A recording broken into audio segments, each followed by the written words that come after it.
Assalamu alaikum YouTube family. Today I'm going to present you part 6 of my series named CSS 2022 की तैयारी कहाँ से शुरू की जाए।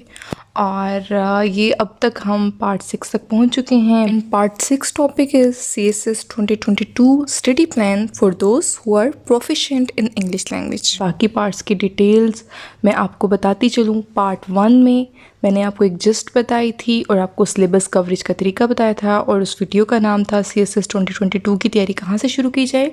देन मैंने आपको स्टडी प्लान दिया था उन लोगों के लिए जो कि वीक है इंग्लिश लैंग्वेज में, और ये स्टडी प्लान काफ़ी लंबा हो गया था तो ये 2 वीडियो पे कंसिस्ट कर रहा है, और पार्ट 2 और पार्ट 3 में ये प्लान हो गया। उसके बाद पार्ट 4 में मैंने आपको बताया था कि इंग्लिश लैंग्वेज प्रोफिशिएंसी पे कैसे काम करना है। मैंने आपको बुक्स बताई थी, एप्लीकेशंस बताई थी, वेबसाइट्स बताई थी जिसकी मदद से आप अपनी इंग्लिश को इम्प्रूव कर सकते हैं और CSS की जर्नी के लिए गियर अप हो सकते हैं। उसके बाद पार्ट 5 में मैंने उन लोगों के लिए स्टडी प्लान दिया था जो कि मॉडरेट लेवल पर है इंग्लिश लैंग्वेज के, और पार्ट 6 आप लोगों के सामने हाजिर है जो कि है उन लोगों के लिए जो कि प्रोफिशिएंट हैं इंग्लिश लैंग्वेज में। चलिए जी, वीडियो को स्टार्ट करते हैं बगैर किसी डिले के। डॉक्यूमेंट आपको स्क्रीन पे शो हो रहा होगा। सबसे पहले बात कर ली जाए फॉर फुल टाइम स्ट्राइवर्स। ये मैं उनको कहती हूँ जो घर पे रह के CSS की तैयारी कर रहे हैं, और याद रहे कि ये स्टडी प्लान स्पेसिफ़िकली उनके लिए है जो कि इंग्लिश लैंग्वेज में प्रोफिशिएंट हैं, जिनका बेसिक स्ट्रक्चर, जिनकी ग्रामर और टेंसेस वगैरह सब कुछ परफेक्ट हैं। लेकिन ऑब्वियसली तैयारी की तो उनको भी ज़रूरत है CSS की, डेफिनेटली। तो मैंने इस प्लान को डिवाइड किया है 2 किस्म के लोगों में। एक वो जो फुल टाइम स्ट्राइवर्स हैं, मैं उनको बोलती हूँ जो घर पे रह के तैयारी कर रहे हैं, और एक वो जो कि जॉब होल्डर्स हैं। और ऑब्वियसली दोनों की तैयारी डिफरेंट होगी क्योंकि जॉब होल्डर्स के पास इतने घंटे नहीं होते डेली देने के लिए। तो इस तरह से मैंने ये प्लान तरतीब दिया है, तो काइंडली कीनली देखिएगा इस पूरी वीडियो को ताकि आप ठीक से समझ पाएँ। तो स्टार्ट करते हैं फ्रॉम ईयरली प्लान, और सबसे पहले बात कर ली जाए फॉर फुल टाइम स्ट्राइवर्स। अब इन्होंने किस तरह से करना है, मार्च टू जुलाई सिलेबस कवरेज। और सिलेबस कवर कैसे करना है ये मैंने आपको पार्ट 1 में बताया था इस सीरीज़ के। स्क्रीन पे आपको शो हो रहा होगा, आप वहाँ पे जाइए और इसके सारे स्टेप्स देख लीजिए कि how to cover syllabus of CSS 2022। उसके बाद अगस्त से सितंबर ऐसे प्रैक्टिस हो गई। अब चूँकि ये इंग्लिश में बहुत ज़्यादा प्रोफिशिएंट हैं ये लोग, तो इनको ये एज हासिल है कि ये इंग्लिश एस्से पे, जो कि एक बहुत ज़्यादा मुश्किल मरहला है CSS एग्ज़ाम्स को पास करने का, कि उसको एक्स्ट्रा टाइम दे सकते हैं। ठीक है, क्योंकि उनके पास एम्पल टाइम बच जाता है। जो टाइम बाकी लोगों ने इंग्लिश लैंग्वेज प्रोफिशिएंसी को देना है वही एक्स्ट्रा टाइम ये ऐसे प्रैक्टिस को देकर ऑब्वियसली टॉपर्स की पोजीशन हासिल कर सकते हैं। उसके बाद अक्टूबर से लेकर जनवरी तक रिवीजन हो जाएगी इनकी, और ये क्या करना है, कैसे करना है, ये मैं आपको फर्दर इसी वीडियो में बताती हूँ। उसके बाद बात कर ली जाए फॉर जॉब होल्डर्स, मार्च से सितंबर इनका सिलेबस कवरेज है। अब इनका मार्च से जुलाई क्यों नहीं है, क्योंकि डेली इनके पास घंटे ही कम है। ये 1 महीने में 2-2 सब्जेक्ट करना इनके लिए मुश्किल है, इस वजह से मैंने इनको थोड़ा सा रिलैक्स रखा है। मार्च से सितंबर तक सिलेबस कवरेज हो गया, अक्टूबर में ऐसे प्रैक्टिस हो गई। अब देखिए फुल टाइम स्ट्राइवर्स को जहाँ 2 महीने मिल रहे हैं ऐसे प्रैक्टिस के, वहाँ पर ये जॉब होल्डर्स को सिर्फ 1 महीना, ठीक है, जस्ट बिकॉज कि उनके पास इतने घंटे नहीं होंगे देने के लिए।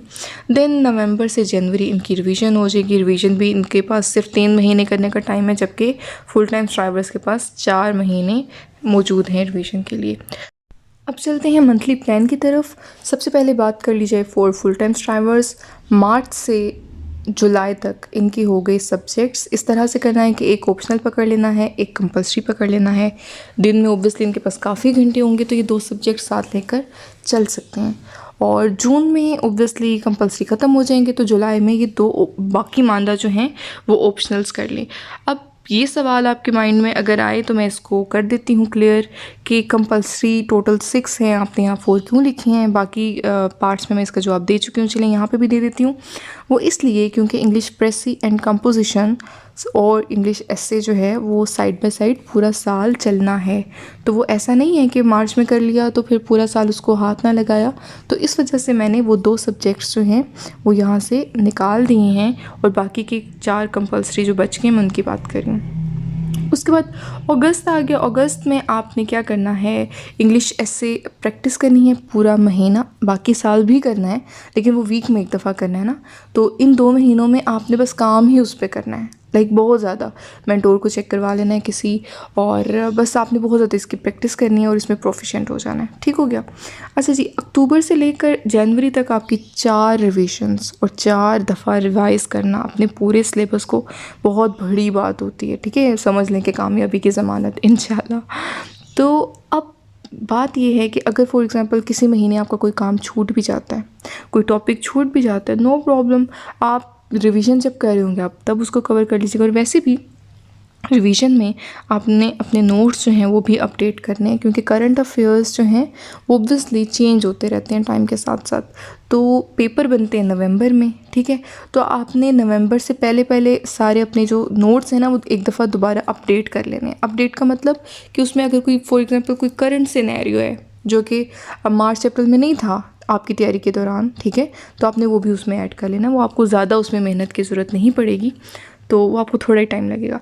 उसके बाद आते हैं जॉब होल्डर्स की तरफ। इनके लिए मैंने थोड़ी आसानी रखी है, वो इसलिए क्योंकि जॉब के साथ साथ ऑब्वियसली इतने घंटे नहीं होते आपके पास तैयारी करने के लिए, इसलिए मार्च में आप एक कंपल्सरी पकड़ लें, अप्रैल में कंपल्सरी 2, मई में 3, जून में 4, जुलाई में हाँ आपने 2 ऑप्शनल्स करने हैं।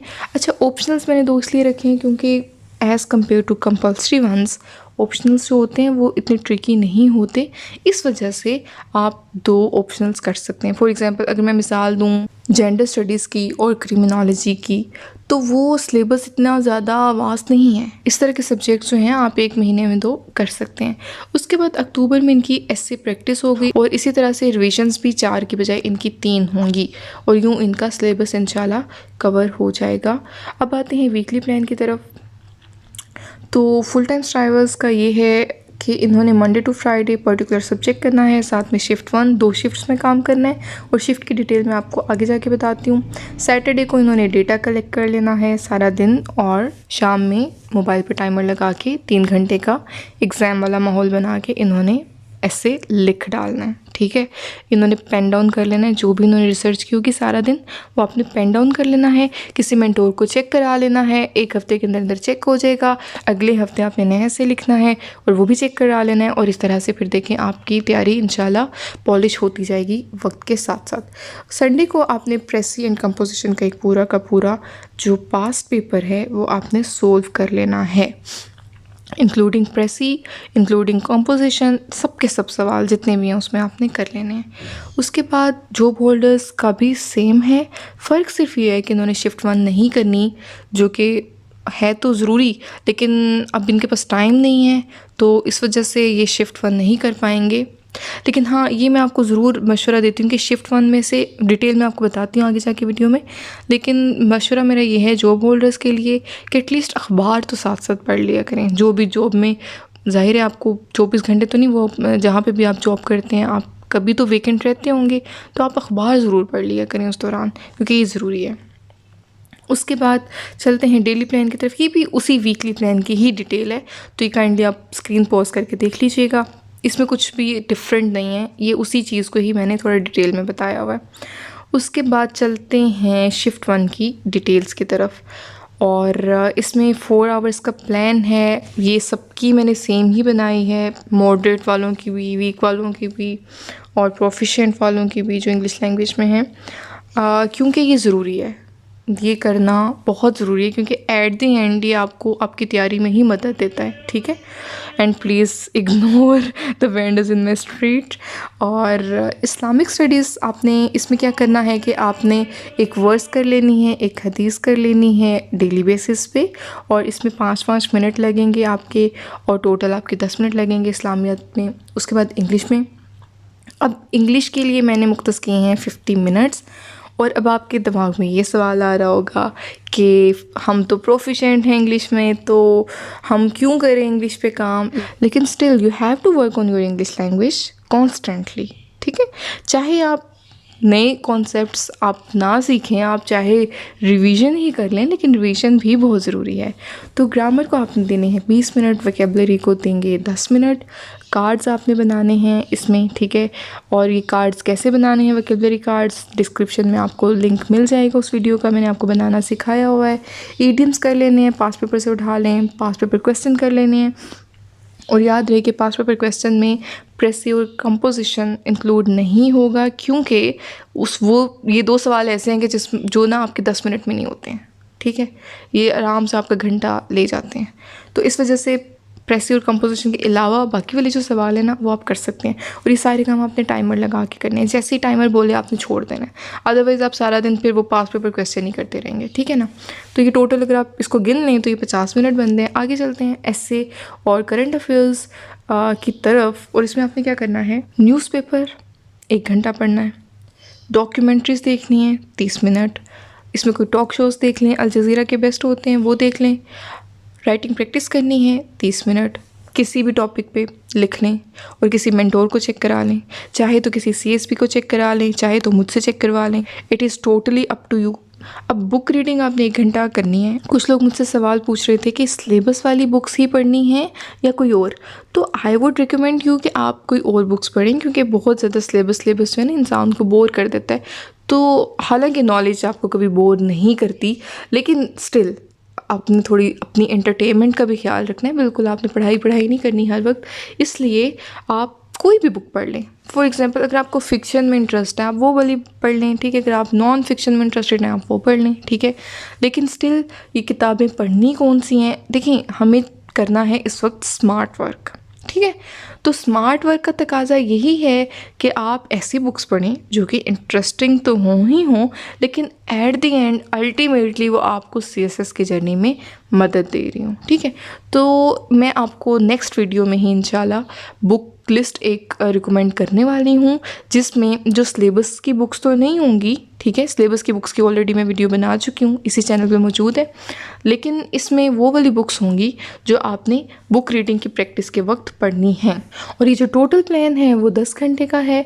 अब शिफ्ट 2 में आप जो भी आप पर्टिकुलर सब्जेक्ट उस महीने में कर रहे हैं वो आपने कर लेना है। और वो एक टॉपिक कितनी देर में करना है, देखें ये तो टॉपिक टू टॉपिक वेरी करता है। कोई टॉपिक आपका घंटे में हो जाता है और कोई टॉपिक आपका पूरा दिन ले लेता है, तो it varies from topic to topic.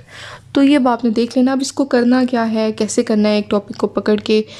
इस पर मैंने अभी तक वीडियो नहीं बनाई, लेकिन मेरा इरादा है कि इन कमिंग डेज़ मैं आपको बताऊंगी कि टॉपिक को करना कैसे है कवर। ये एक ऐसा सवाल है जो मुझे लगता है कि बहुत क्लियरली इसका जवाब यूजुअली नहीं दिया जाता, और इसी में ही कन्फ्यूजन की वजह से एस्पिरेंट्स अपना काम स्टार्ट नहीं कर पाते। आगे चलते हैं agenda of my next video की तरफ। ये बहुत ज़्यादा ही डार्क शेड हो गया है, लेकिन खैर it is written agenda of next video. तो इसमें मैं आपको बताने वाली हूँ list of books for book reading practice, ठीक है। और ये इस सेक्शन के लिए है, ये जो मैंने शिफ्ट 1 में बुक रीडिंग दी हुई ना, ये इस सेक्शन का जवाब जो है मैं इंशाल्लाह आपको नेक्स्ट वीडियो में देने वाली हूँ। अगर आपको मेरी वीडियो पसंद आई हो तो kindly like my video and share it with your friends. और चैनल को अगर सब्सक्राइब नहीं किया तो भाई क्यों नहीं किया अभी तक तो सब्सक्राइब कर दीजिए चैनल को और अपने दोस्तों के साथ शेयर कीजिए।